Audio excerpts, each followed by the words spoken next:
বাংলাদেশের পাশাপাশি ভারতের পশ্চিমবঙ্গ রাজ্যেও তাণ্ডব চালাচ্ছে ঘূর্ণিঝড় রেমাল। বিপর্যস্ত হয়ে পড়েছে রাজ্যের রাজধানী কলকাতা শহর।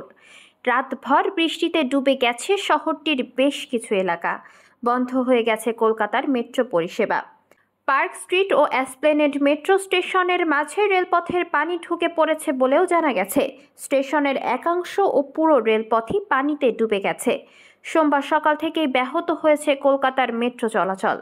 পানি জমার কারণে শহরটির গিরিশ পার্ক থেকে টালিগঞ্জ পর্যন্ত মেট্রো পরিষেবা পুরোপুরি বন্ধ। আপ ও ডাউন কোনো দিকেই মেট্রো চলছে না ওই অংশে।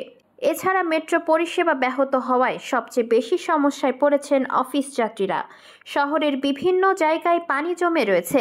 রাস্তাঘাটে বাস ট্যাক্সির সংখ্যাও খুব কম।